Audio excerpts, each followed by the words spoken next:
Tonight's debate will be broadcast live over News 12 New Jersey for the next hour and will be streamed for the entire state online at news12.com. We are tight on time, so we will ask our live studio audience to please refrain from applause or comment during the event.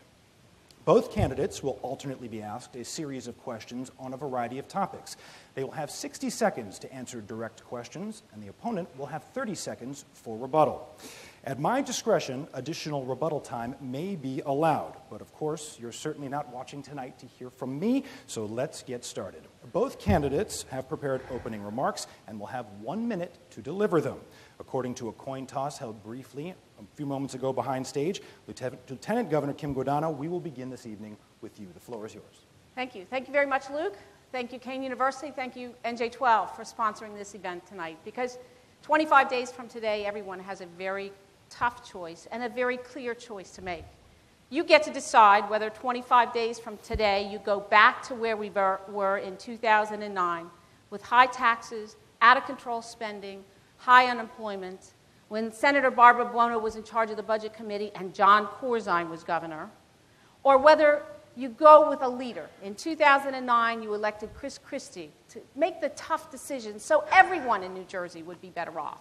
He cut taxes, he cut spending. He reached across the aisle to address the tough issues that helped and hurt all of us in New Jersey. He's already showing results. We haven't increased taxes on anyone. We've seen the best job growth in 12 years. We've seen more K-12 education spending than anyone. 25 days from today, ladies and gentlemen, please vote. Vote to continue moving the state of New Jersey in the right direction. Vote for Chris Christie. Millie Silva, the floor is yours. Thank you, Luke, and thanks to Kean University for hosting us tonight. If you're watching this debate, it's because you care about the future of New Jersey. Maybe, like me, you're a parent that's worried about the kinds of New Jersey that you will hand down to your children. So tonight, let's set aside this illusion of prosperity and expose the man behind the curtain. Today, 400,000 New Jersey residents are out of work. Poverty is at a 52-year high, 2.1 million struggling day to day. School funding cut $1 billion, property taxes up 20%, and we're at the bottom of the barrel on job creation. There's going to be an effort tonight to convince you that none of this is true, but facts are facts, and 1 hour of nice words cannot erase 4 years of utter failure. All right, folks. I have to remind you already with the applause. All right, let's get right to it, because as we said, we are short on time. Lieutenant Governor, the first question this evening will be for you. Being the first elected lieutenant governor in our state's history, you have defined the position for the Garden State. But recent polling shows many voters are largely still a little unaware about the lieutenant governor's role in state government. Aside from the succession element of this and a cabinet-level position, please explain for them your vision of the lieutenant governor's role in state government. Sure. Well, the first thing you have to know, it's not my vision. It's the governor's vision. In February of 2009, when the governor announced that he was going to run for governor, he wanted his lieutenant governor to be in charge of economic development. And when he asked me to run with him, that's what we decided we would do together. The problem was that there was no office of lieutenant governor, so we literally had to create it out of whole cloth. I mean, really, there was no office, there was no salary, there was no desk. We looked around the State House and we decided that the best place for this lieutenant governor would be in the area of the third largest industry in New Jersey, and that was travel and tourism, which was in the Secretary of State's office. So as I stand here today, I'm the lieutenant governor and the Secretary of State. My portfolio includes all of the activities of the Secretary of State and also economic development. In the last 4 years, in terms of economic development, I've visited hundreds of businesses. I've helped to create 143,000 private sector jobs. We've seen job growth each of 4 years in the last 4 years, and that's what this lieutenant governor does. Ms. Silva, you have 30 seconds to share your thoughts on the role of the lieutenant governor and state government. If the role of the lieutenant governor for the last 4 years has been to make sure New Jersey's economy is back on track and it reflects the values of Chris Christie, then what we are seeing is choices where we are putting corporations and the wealthiest and the working class and middle class families in New Jersey are suffering as a result. There are 400,000 people in New Jersey who are unemployed. We're at the bottom of the barrel in job creation. We have recovered less than 50% of the jobs that we lost under the 2008 Great Recession, despite Pennsylvania and our nation recovering their jobs. Our next question will be for Ms. Silva. Ms. Silva, this position, the Lieutenant Governor's position, was created because in recent years in New Jersey, for a variety of reasons, we've had a little bit of a hard time keeping a governor in office. Now, plainly put, there's a very good chance that somebody on this stage, and we're not talking about me here, will be sitting in the governor's office in the next 4 years. Convince our viewers tonight and those in the audience that you are qualified not just for lieutenant governor, but for governor should you be called upon. Well, first, let's be clear. Barbara Buono, when she's elected as the governor of New Jersey, fully intends to serve her 4 years. In the event that Barbara were unable to serve office, I am more than qualified to lead the state of New Jersey. For the last decade, I have been an executive at 1199 SEIU. I have negotiated contracts with the private healthcare industry covering $1 billion over 200 contracts. And I have done that in a way where I understand that we need to bring business to the table along with labor and make sure that business is competitive and thriving, but when those workers go home at the end of the day, they get a fair shake. I am a fierce advocate for the people that I represent. I'm a fair and tough negotiator. And I understand what it means to partner so that whatever is the service or business that you provide is one that is going to grow the New Jersey economy and make sure that we all win together. Lieutenant Governor Guadagno, 30 seconds for you as well. Well, it's very simple. My record speaks for itself. I've been a federal prosecutor, a state prosecutor. I was an elected public official in my town of Monmouth Beach. I was a volunteer on the Planning and Zoning Board for 19 years before that. I have been an elected sheriff, the first female sheriff of Monmouth County. I ran an office of 650 men and women and 8 labor unions and negotiated with each one of them. I've also worked with the governor for the last 4 years and done the job with the governor for the last 4 years. And those are my qualifications to take over in the event that the governor is unavailable. All right, folks, as we mentioned, of course, we are here at Kean University, and a few of the students here had some questions for you both. We're going to include them throughout this debate in a video format, and we're going to go to the first one now. This question will be first for the Lieutenant Governor. Hi, my name is John, and I'm a senior here at Kean University. Most New Jerseyans don't know who you are as well as we should. What should we know about you that helps us make a wiser decision when we go to the booths? So, this a personal question, if you will. I guess inform folks like John something personal about yourself. 1 minute for the Lieutenant. I think John is a senior at Kean University. I think what John could find most relevant is that in the last 4 years, I've helped create 143,000 private sector jobs. If I'm John right now, I'm out looking for a job. I do know this, that if we don't continue to lower our taxes and make the tough decisions to make sure taxes don't rise, then we're not going to create jobs in New Jersey. I've visited hundreds of businesses in the last 4 years as part of my duties and my portfolio. Not a single business told me that raising taxes on anyone was going to create a job. By contrast, Senator Barbara Buono, in the 18 years she was in the legislature, raised taxes 154 times, and she's virtually guaranteed that she's going to do it again. So the way I'm going to help John and every senior graduating from Kean University and any university here in New Jersey is to continue working with this governor for 4 more years to cut taxes, cut spending, make the tough decisions in a bipartisan way that are going to guarantee that John and his friends have jobs. Ms. Silva, what does John need to know about you when he makes a decision this November? I want to say congratulations to John and for his studies and the fact that he is so close to earning his degree. I'm the first to graduate from college in my family, and I understand the value of an education. But in New Jersey, we need to make sure that we have jobs so that when people like John graduate, they're able to earn a living and stay here in New Jersey, as opposed to seeing an economy where, once again, we're at the bottom of the nation in job creation, and there may be students, perhaps like John, who may have to choose New Jersey, his home, because there isn't a job for him. This next question will be given to Ms. Silva. Between you and your running mates, 3 of the 4 candidates in this election are women. Do you believe state government is adequately addressing the issues most important to women? And if not, how would you do it better? 1 minute to you. I am proud to be on an all-women ticket running for statewide office, and I firmly believe that we need more women in elected office across the state of New Jersey and in this country. What we need to do is make sure that we have leaders who are going to stand up for the women of New Jersey and not do what Chris Christie has done under the last 4 years. He slashed funding, $7.5 million to women's health centers. Today, 33,000 women are unable to access the kinds of services that they need, including cancer screenings and mammograms. Governor Christie is the same person who referred to equal pay laws as senseless bureaucracy. When women today are earning 78 cents on the dollar, I fully believe that there is a disconnect in that Chris Christie needs to understand women should be paid dollar for dollar. Also, I think that it's so important that at a time when so many people in New Jersey are struggling, he vetoed minimum wage legislation. We need to remember there are 250,000 women who would have benefited by increasing the minimum wage from $7.25 to $8.25 tied to the cost of living. Lieutenant Governor, 30 seconds for you. In 30 seconds, this is what I'm going to tell you. First of all, very quickly on women's health.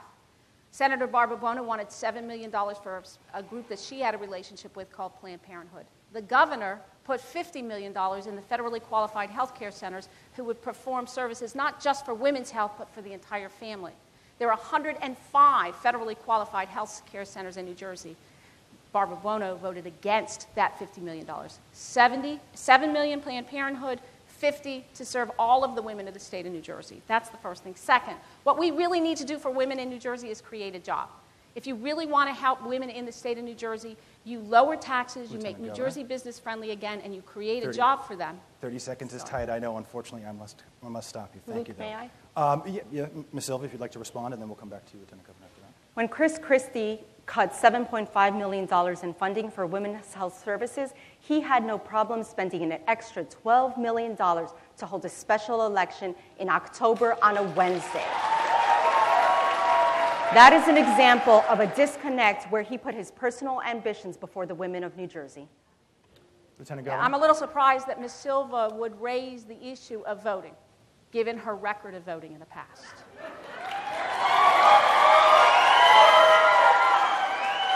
Ladies and gentlemen, please. But we're short on time. Having said that, the $12 million allowed the people of New Jersey to vote on who they wanted to represent them in the Senate today, not who the governor would want to represent them in the Senate or who some Supreme Court would want to represent them in the Senate. So I am proud of the fact that this governor put the issue of who should replace Frank Lautenberg to the vote of the people and put it there now rather than wait 14 months. Ms. Silva, we can go one more time. That was a personal attack, and let's be clear. 20 years. Please, ladies and gentlemen, please. Please, ladies and gentlemen. 20 years of my life, I had advocated on behalf of working people in New Jersey and as well as New York. And I have made it very clear that every election day, we need to make sure that those people who are typically disenfranchised, low-income people, people of color, the elderly and the sick who need rides to the polls, I have done everything possible to make sure that their votes are cast on election day. Ms. Silva got the first word on this. So, Lieutenant Governor, you will have the last word on this exchange. Okay, very, very briefly, let me tell you, I know you're from New York, but in New Jersey, we have the absentee ballot process. You don't have to have a reason to get a ballot. Tens of thousands of people have already voted in this election, and tens of thousands of people will find their ways to the polls in November, no matter how busy they are, and they will vote and exercise their franchise, a franchise that's guaranteed to us by the Constitution of the United States. There is simply no reason not to vote in an election in New Jersey. Folks, we're gonna have to move on now, and let's do so to a crucial topic here in New Jersey, one that's dominated so much of what's going on in this state over the last year. Today is day 348. It's been almost a year since Sandy came ashore in New Jersey, and still thousands of people are still trying to recover. As I've said, it's almost a year later. Lieutenant Governor, 60 seconds for you. Why isn't everybody home yet? First, we have to start with the fact that I live in Monmouth County, and I was a survivor of this storm. And I've seen the progress the state of New Jersey has made in the last year. And I'm proud of the progress the state of New Jersey has made in the last year. We have You have to go back to where we were the day after the storm. We had 360,000 people out of their homes. We've put thousands of people back into their homes. We had businesses that were destroyed. We've created businesses in the last year. We have a ways to go. But let me tell you that we have come farther than anyone ever would have expected in the just not even a year that has passed since Sandy. And there is not a day that goes by that we are not reminded that the progress that we have made, and we should stand up as New Jerseyans and be proud of that progress. People came to our aid. People have saved our lives and our property. I sat with the governor in a room pretty much like this for weeks and weeks and weeks while we made decisions that saved property, saved lives. And I know how hard it is to recover from the storm.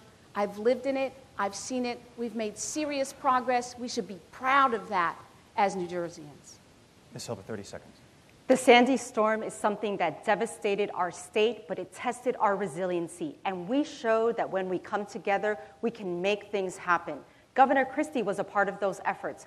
But it is so important that 1 year later, we make sure that no one is left behind.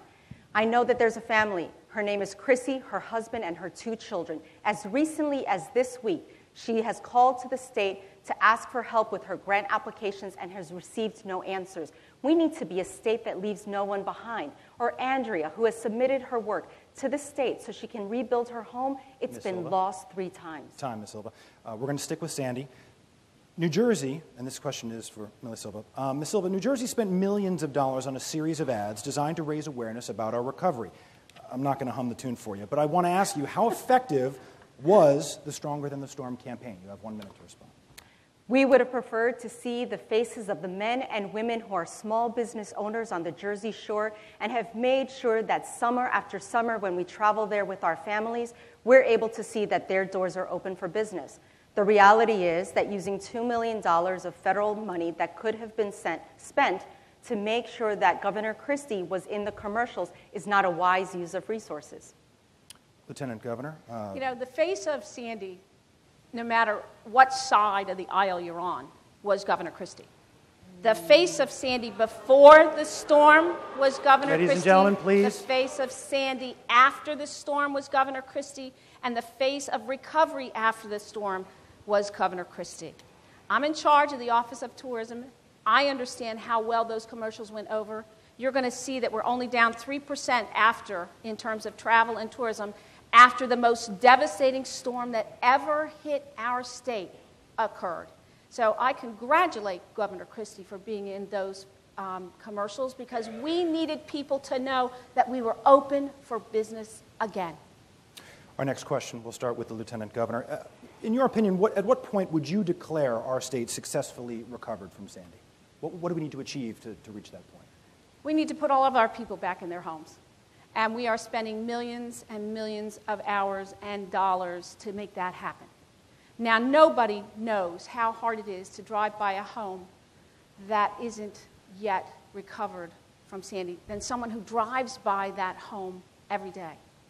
That's me. And every day I go to work and talk to people about how we can help them get back into their homes. The governor has established a cabinet member level person whose job it is to clean up after Sandy. And that doesn't include just putting people back in their homes. But that's the first priority of this administration, is to make sure those homes that have been destroyed are now moved out, and that the homes that they're going to move into are planted there and open. And so the biggest measure of our success will be to get people back into their homes. We've opened all of the schools that were closed. We've opened all of the roads that were closed. We've fixed all of the water treatment plants that were closed. We now have to work on making sure every single New Jerseyan gets back in their home. Ms. Silva. I found something we agree on. We need to make sure that every single New Jerseyan gets back into their homes. But one of the ways that we do that is we make sure that we're cutting through the red tape under the state's program where people are filing their applications in order to make sure they're able to access grant money.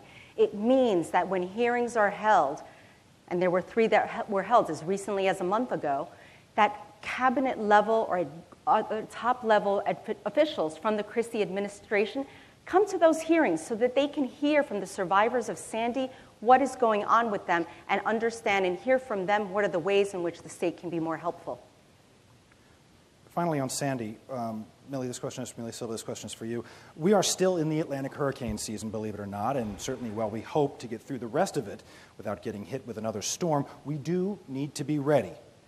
I want to ask you, what lessons do you believe we've learned from Sandy, and what preparations have we made that made us better prepared for the next storm whenever it arrives? 1 minute. We have to start by recognizing that climate change is real, that the storm that we faced is likely not the last storm that New Jersey will face. And so we need to make sure that we are bringing all of the stakeholders together, policy experts, in terms of what we need to do to preserve the infrastructure of New Jersey, what we need to do in terms of preserving the environment, and also what we need to do in terms of making sure that jobs are going to be protected as we prepare for the next storm. Lieutenant Governor. Thank you, Luke. Look, there was no playbook for Sandy. The governor of the state of New Jersey wrote that playbook. And that playbook now says, there's no time for talk. We need to act. And that's what this governor is doing. He's acting by condemning people who would not provide an easement so we could put dunes to protect our shoreline. And that's got to be the key of where we go with Sandy in this hurricane season and next year's hurricane season. We need to do things, not talk about things. There's no time for people to get together and chat about how to fix the problem. We know how to fix the problem. Get those dunes built now, and that will protect the people of the state of New Jersey. Talk will not. You have a 30-second rebuttal, Ms. Silva. Something else that will help is taking responsibility when mistakes are made. So when there are trains that were left in the swamps and then you blame a mid-level manager for being the person who did it, you're not really taking responsibility for your role. And you need to make sure that as we're preparing for the next storm, we're going to protect the infrastructure of New Jersey. But if you don't take responsibility for the mistakes you've made, you are destined to repeat them. Lieutenant Governor, you have 30 seconds to respond. It's inconceivable for me to believe that somebody thinks that Governor Christie hasn't taken responsibility. There is no more authentic governor than the one that you have sitting in Trenton right now. Ladies and gentlemen, please. What this governor has done in the face of the absolute worst storm, it was a full moon, high tide nor'easter with a Category 1 storm. At the time that storm occurred, there were 54 gas stations open. Every single school was closed. Every single highway was closed. He took responsibility, and he went out there and he fixed it as soon as he could. And I am proud, again, of how this governor has responded to the worst storm to ever hit the state of New Jersey. Both sides. Goes for both sides. Let's shift gears a little bit and go to public education. Lieutenant Governor, this first question will be for you. Sure. There can be no doubt that New Jersey has some of the best public school districts in the country. But that means little to the parents in this state who have to send their kids to schools in failing districts. Many have said the key to improving our state's educational system in some of these districts is attracting strong teachers, and recently New Jersey overhauled its teacher tenure and evaluation systems. How do you define a good teacher, and what do you believe is a fair way to evaluate them? You have 1 minute. Well, I know that we're working on core standards right now. I am very proud of what the governor has been able to do in a very bipartisan way to reach across the aisle to give parents a chance to get rid of bad teachers in their district. We all have children. I have a 13-year-old, a 17-year-old, and a 20-year-old. And we know that the first day those children go to school and they come home, the first question they ask is, who did you get for a homeroom teacher or a math teacher or a science teacher? Because we know that if they got the wrong teacher, they lose a whole year. So what we're doing right now is finally beginning to evaluate teachers based on their ability to teach. And the standards are being laid out right now so that we can not only ensure that every child in New Jersey has a chance at a good education now, but also we have a chance to get rid of those teachers that can't teach now. Because our children in the failing school districts can't afford to wait for the public school system to fix itself.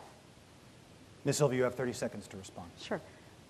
Despite the best schools, we acknowledge that there is an achievement gap, and New Jersey needs to make sure that there is no child who is left without the resources or the educator needed to get the best quality education. But we don't get there if what we do is cut $1 billion from our public school system, and if instead of supporting our teachers and educators by giving them the resources and the tools that they need to be the best teachers possible, we vilify them as if they are the problem. I have a third grader and a fifth grader in the Montclair public school systems, and I am deeply committed to making sure that they get a good quality education, and all of the children of New Jersey. I have to call time. We're going to be sticking on education, so Lieutenant Governor, I know you have a rebuttal you want to share. Just very quickly, this governor in the last budget put more money in K through 12 education than any governor in the history of New Jersey. He has also established that any child in a failing school district should have hope to be able to get into a school like you did, Miss Silva. Had a chance to go to a good quality school, get out of a failing school if it's failing, and earn a degree so that someday they could one day be the lieutenant governor of the state of New Jersey. We're going to stick with education, Ms. Silva. You mentioned funding shortly ago. Funding for public schools continues to be, as you've mentioned, contentious issue in New Jersey. Urban districts, there's been talk about receiving proportionally larger portions of state aid than suburban districts. But factoring in the real-life challenges in our urban schools, how do you guarantee that urban districts get what they need to be successful while also making sure that suburban districts get their fair share of aid? You have 1 minute to respond. We should not have to have children pitted against each other, or that based on the zip code in which they live in, they're going to determine what kinds of resources they have in the classroom. So the state needs to take responsibility for fully funding our public school system so that every child, whether living in the city or living in the suburbs, is getting a good quality education. We also need to make sure that our teachers are seen as the value that they are in terms of making sure that our children are getting a good quality education. We need to make sure that we are investing in them. We need to make sure that our classrooms are not overcrowded, and it means that we need to make sure we're fully funding our schools. Until we do that, children, whether they live in Paterson or they live in Montclair or they live in Toms River, are not going to necessarily have all of the resources that they should be entitled to. Lieutenant Governor, you have 30 seconds. Really, quite simply, I couldn't agree with you more that the zip code shouldn't determine your success. The zip code shouldn't determine how successful you're going to be in a school. I think what you have to do is stop throwing money just at school districts and hope that money gets to the children, because it's not getting to the children. We need to be sure that the funding goes to the right place and does the right thing and really helps children, which is why the governor has proposed the Opportunity Scholarship Act. That's why the governor has proposed inter-district choice. That's why we have begun to give parents hope that they can get out of failing school districts and put their children into a place where they can get a quality education. I have to call time. Sorry, Lieutenant Governor. Thank you. But this next question is for you, and it's another video question on the topic of education. Have a look at the screen. Hi, my name is Diana, and I'm a junior at Kean University. Over the past decade, the average student tuition aid grant has declined, while the average cost of tuition has increased, leading to huge student debt. What would each of you do to make a college education more affordable? Lieutenant Governor, 1 minute to you on higher education. Sure, fine. This governor has put more money into higher education in the last year by way of capital improvements than any other governor in the history of New Jersey, or since 1988. While Senator Buono was in the legislature, no money was put into capital improvements in our higher education. Right now, as we stand here today, $1.3 billion is going to higher education, to building buildings that are going to give our students, my children, and Ms. Silva's children, and your children, an opportunity to go to school in New Jersey. 172 projects are now ongoing. When Senator Buono was in the Senate, she had a chance to do that program, and she didn't take that opportunity. We have seen more money put into higher education than any governor since 1988, and we should be proud of that record. Ms. Silva, 30 seconds to respond. If we truly value higher education, we're going to make sure that it's funded. Under Governor Christie's administration, $173 million was cut from our higher ed institutions. The result is that the colleges and universities are going to increase tuition rates. So at Rutgers, tuition has gone up 14%. We need to make sure that college remains affordable. It's important that we want to make sure that we are building new schools and we're making capital improvements, but what's the point of having fantastic buildings if the college students can't afford to walk through the doors? Our next question is for Ms. Silva, and it's on taxes and the economy. We'll shift gears a little bit here. According to a recent Kean University poll, more than 70% of likely voters support raising the minimum wage, with 22% opposed to it and 4% not sure. Again, according to a Kean University poll. When voters head to the polls this November, they're going to see a ballot question on there to do just that. How would you encourage them to vote? 1 minute. I will absolutely encourage every New Jersey voter to vote yes to increase the minimum wage from $7.25 to $8.25, tied to the cost of living, so that we can remove politics from this conversation. But let's be clear, $8.25 is a poverty wage. $7.25 is a starvation wage. There are so many people today who, under 4 years of Chris Christie, are struggling to make ends meet. That increase to the minimum wage affects 250,000 women who, if they were to earn a little bit more in their paycheck, they would be able to put food on the table and gas on the tank. It is wrong that in the state of New Jersey, there are 2.1 million people who are living in poverty, and when we were presented the opportunity to increase the minimum wage to help lift people up, Governor Christie protected millionaires and corporations and vetoed that minimum wage legislation. I ask you to vote yes. Time. Lieutenant Governor Guadagno. Just briefly. And I'll have to explain a little bit that there's a difference between a veto and a conditional veto. The governor conditionally vetoed the minimum wage because he didn't want to put the brakes on our economy. In the last 4 years, we have finally turned around an economy that had been at the absolute bottom of the economic food chain since 2009. We've created 143,000 jobs. The National Federation of Independent Businessmen have told us that if we roll in a $1 increase in the minimum wage overnight, we will put the brakes on our economy, lose 31,000 jobs, and I know most of those jobs are small business jobs. What the governor suggested, and what Senator Bono has declined to do, is a compromise. Roll it in over time so that these small businessmen aren't hurt and can plan for an increase in minimum wage. But this next question is for the Lieutenant Governor, and you'll have 1 minute to answer. It's no secret the number one concern for homeowners in New Jersey is their annual property tax burden. It has been for years, and it's a hot topic in every New Jersey election on every level. Is it realistic to think that you will be able to do anything about it, or is this going to continue to be something that folks like me ask folks like you at news conferences? You know, the signature piece of legislation this governor has been able to get passed through this legislature in a bipartisan way is the property tax cap of 2%. In New Jersey, a property tax cap of 2% is life-changing.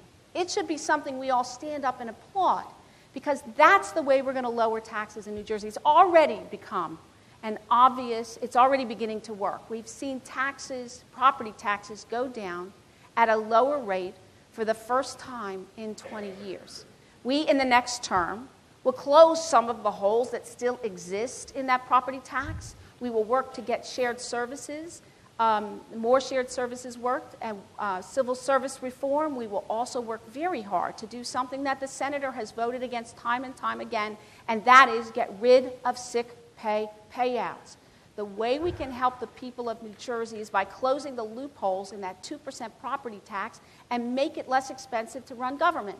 If we continue with the sick pay payouts that cost the taxpayers billions of dollars, then we will never be able to see property tax go actually down in our lifetime. We were talking about property taxes, and it is one of the first promises that Governor Christie broke to the people of New Jersey. In 2009, he stood a stage just like this, and he promised that he would not touch property tax relief. It was the first promise that he broke. He slashed property tax relief to our seniors and our middle-class families so that today those people don't have the hundreds of dollars that they would rely on in order to be able to make ends meet, especially at a time where they are struggling so hard with this economy. Let's be clear. Take a look at your homeowner's bill. In Jersey City, people are paying 32% more in taxes. In Toms River, 37%. Time. But our next question is for you, Ms. Silva, and it has to do with pensions. Reforming the pension system is one of the current administration's calling cards, and yet there are still people in state and local government who collect a pension and a salary, known colloquially as double dipping. How important is it that this practice be ended in New Jersey? You have 1 minute. It is absolutely important that pension fraud and abuse be something that is ended here in the state of New Jersey. Senator Barbara Buono took on this issue as early as 2006, where she said that it was so important that we make sure that we are getting rid of any abuse in the system. But at the same time, we're going to meet our obligation to the men and women who have paid into that pension system, that when it's their moment to retire, they have the opportunity to retire with dignity. Lieutenant Governor, you have 30 seconds. I don't disagree at all. I think Ms. Silva and I agree 100% that we need to continue pension reform. I think the key part of that has to be eliminating sick pay payouts, something that Senator Buono just continuously refuses to do. Other than that, we can continue to eliminate double dippers. When I took this job, I gave up my job teaching at Rutgers Law School because the governor believed that one public paycheck is enough. That's what I believe, and I think that's something that we can work together with once the governor gets a second term. I look forward to working with Ms. Silva on that issue. Time. Lieutenant Governor, this question's for you. According to an annual study by CNBC, New Jersey ranks 42nd in business climate. Now, that is behind our closest neighbors, New York and Pennsylvania. How do you propose we fix this? Well, I disagree with the 42nd. You have to look at how we're measured. I mean, we're 49th when it comes to taxes, and that's the problem. If you want to move up in the rankings, you're going to have to lower taxes. And there's only one person standing and representing an administration on this stage right now who's promised to lower your taxes, and that's me. That's the first thing. Second, I think you have to look at Forbes. Just last week came out, Luke, with a study that said that we had moved from 44th in 2009 when Senator Buono was working with John Corzine and in charge of the Budget Committee, 44 to 32. We've jumped 4 points just in the last year alone. I add into that Business Facilities magazine, a very well-recognized and accepted measure of economic improvement, numbers us number 5 in terms of being one of the 5 most improved states in the country. So we're moving in the right direction. The question for your voters, and that's what you need to decide tonight, is whether you want to move in the direction that we've begun in 2009 or go back to the days of John Corzine and Barbara Buono. So is it Forbes? It's Forbes. Or CNBC? Which of the poll do you believe, Ms. Silva?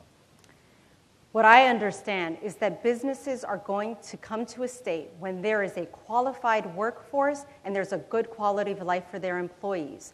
What we need to do in New Jersey is to make sure that we're putting the 400,000 people who are out of work back to work. And the way that we do that is by partnering with business and our higher ed institutions to make sure we develop programs at our community and vocational schools to get people back to work. We need to make sure that our college students are earning degrees in science and in technology so that they can be a part of a 21st century economy. All right. We're going to go back to the video screen now. Ms. Silva, this one's for you. My name is Shaquan, and I'm a junior here at Kean University. My question pertains to the Oyster Creek nuclear power plant, which is amongst the oldest in the country. It's scheduled to close in 2019, and it powers just around 600,000 homes. What can each of you do to ensure that New Jersey energy needs will be met in the future? So energy, obviously a big concern for not just homeowners, but businesses too. 1 minute to you, Ms. Silva. Sure.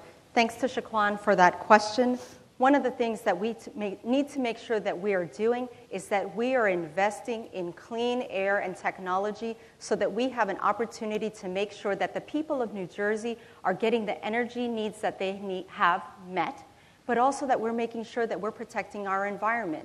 You know, under Governor Christie, one of the things that happened is that we withdrew from RGGI, which was about making sure that we were partnering to limit greenhouse gas emissions here in the state. We believe that it is important that we rejoin RGGI and also recognize that there are opportunities to both protect our environment, have access to good energy, and also create jobs. And whenever those opportunities exist, we need to seize them. Lieutenant Governor, was it wrong to go out of RGGI? Very quickly, let me tell you that the problem with RGGI right now, and just so everybody understands, what RGGI will do and has done is raise your taxes. And New Jersey was the only person in the region who had RGGI. Now, why would I try to create an economy and bring jobs to New Jersey with one hand tied behind my back? This governor has gone in a different direction. This governor is against coal-fired plants. This governor is against drilling. This governor is against LNG. This governor has endorsed combined heat and power. This governor has been in charge of a state that's number 2 in solar panels in the country. Time. We're going to stick with the video, but this one will be for the Lieutenant Governor, so I'll step out of the way again. Hi, my name is Marie. I'm a senior at Kean University. We've seen some terrible tragedies involving gun violence in our country. My question is, do you think that we need more gun restrictions in New Jersey, or do we have enough in place? Lieutenant Governor, you have a law enforcement background. How do you respond? 1 minute. In 1 minute, let me tell you that this governor and the state of New Jersey has the second most stringent gun control laws in the country. This governor has presented and signed into law a comprehensive attack on violent criminals who would use a gun during the course of an offense. And this governor and this administration has more experience in law enforcement than Millie Silva and Senator Buono have combined. Himself. The governor has been the United States Attorney for 7 years. I was the first woman sheriff of Monmouth County. I was a federal prosecutor and a state prosecutor. You're not going to find an administration who is as tough on crime as Governor Christie and Kim Guadagno. Ms. Silva, 30 seconds to respond. I'm a parent of 3. And I need to know that have the peace of mind that if my children are playing at a playground or walking down the street, they will not be the victims of gun violence. There are too many families across New Jersey who have that fear because there are too many guns out on the streets. But when we had the opportunity to do things like making sure that we're limited the amount of bullets that are in a clip, and every bullet less means a potential life that you could save, we need to make sure that we're enacting that kind of legislation. And if we can do it in New Jersey, it's the right thing to do. We shouldn't run from common sense gun reform. We're going to stick with social issues now. Ms. Silva, this question is for you. We now know New Jersey's highest court is very soon going to grapple with the idea of same-sex marriage here in New Jersey. The other night, both of your running mates made their positions on this issue very clear, but running mates don't always agree on everything. So what's your position on this? On marriage equality? Yeah, 1 minute to respond. I believe that marriage equality is a civil rights issue, just as this year we commemorated 50 years of struggle for civil rights for African Americans across our country. It is long overdue that couples have the opportunity in order to be able to celebrate the union that they have together. Lieutenant Governor, 30 seconds. 35 states have voted on the issue of same-sex marriage, and New Jersey could have been one of them had the legislature decided not to. You know, if it had been on the ballot on November 5th, you could have same-sex marriages in New Jersey on November 6th. I have been in Trenton for 4 years, and I suspect, Ms. Silva, when you become more familiar with Trenton, you will notice, too, that it's not safe to leave. It is not a great idea to leave issues like changing an institution that's been here for 2,000 years in the hand of our elected public officials, or, even more importantly, in the hands of the Supreme Court. Ms. Silva, would you care to respond? Sure. Folks, we are coming close to time. Please hold your applause. The majority of New Jerseyans support marriage equality, and it is time for Governor Christie to get out of the way of history and recognize the court decision that provides that on October 21st, anyone who is in a same-sex relationship have their opportunity to celebrate their relationship and get married if they want to. Ms. Silva got the question first, so would you like another 30 seconds? I didn't hear you, Luke. Sorry. Since she got the question first, we'll give you 30 seconds to respond. If you Well, the answer is really quite simple. If the people do support same-sex marriage, as you suggest, they do, then let's let them vote on it. It's very simple. I put more trust in the people of the state of New Jersey to make the right decision for them than I would in the 120 people sitting in Trenton. I've gotten a lot of time to know them. Lieutenant Governor, our next question is for you. Earlier in the show, we talked a little bit about the differences in the quality of education between urban and suburban districts, but let's take a similar look in terms of overall quality of life and commitment to New Jersey's urban areas. What steps should the state take, in your opinion, to improve the quality of life in New Jersey's cities? It's very simple. Jobs, jobs, jobs. And this administration has created 143,000 jobs in the state of New Jersey in the last 4 years. Year after year after year, all 4 of the years we've been in office, we've created jobs. And that's how we're going to turn around our urban centers. We also have corporate incentives. Those corporate incentives are very interesting because they allow businesses to stay in New Jersey. You know, I talked to Panasonic before they talked about leaving the state of New Jersey. They ended up in Newark, as you know. And Panasonic said, I can't afford to live here. I can't afford to die here. I'm out of here unless I get some incentives. And they were taking all of their jobs out of New Jersey and to Atlanta. Had we not stepped in to help them, they are now in Newark helping the people in the urban areas of Newark. Ms. Silva, 30 seconds. We need to have an economic strategy that is not just one, which is what we've seen under 4 years of Chris Christie. So $2.1 billion is handed out to corporations without making sure that they're keeping and creating jobs in New Jersey. And we are facing the consequence of it. So that today we are still at the bottom of the nation in job growth. That's a problem. In our urban communities, we need to make sure that we are creating jobs. We need to make sure that we're increasing the minimum wage tied to the cost of living. We need to invest in our schools, our community colleges, and our vocational schools so that our students can earn a degree and be ready for a 21st century economy. Time. Ms. Silva, this question is for you. Politicians in Washington, right now, I presume, are continuing to fight over the Affordable Care Act. But let's focus specifically on what happens here in New Jersey. Did Governor Christie make a mistake by deciding to use the federal exchange instead of creating our own state exchange? 1 minute. Absolutely. When Governor Christie decided that he was going to allow the federal government to set the exchange for New Jersey, here's what happened. We lost the opportunity to make sure we brought into the state federal money that would make sure that the 900,000 people who today are eligible to purchase affordable health insurance through that marketplace would actually know about it. It is so important that we make sure that the 900,000 people know the program exists. The marketplace has opened on October 1st, and it is long overdue that people be able to have the health kind of coverage that they so desperately need in New Jersey. Lieutenant Governor. I think you heard on Tuesday the governor's response to this. There were 3 options. The governor picked one of the 3. It's perfectly legal, perfectly acceptable, and the exchange opened on October 1st. I fully expect that people, when they go to that exchange, will get the affordable care that they're entitled to. I also have to add that the governor has expanded Medicaid in New Jersey in the last couple of years and has also increased money to our hospitals.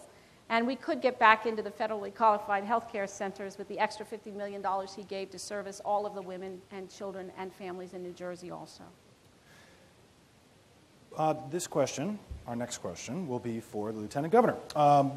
This issue came up the other night as well, but both of your running mates shared their thoughts on the legalization of marijuana for recreational use.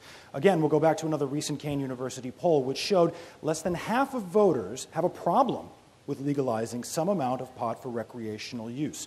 About 39% supporting, 12% not sure.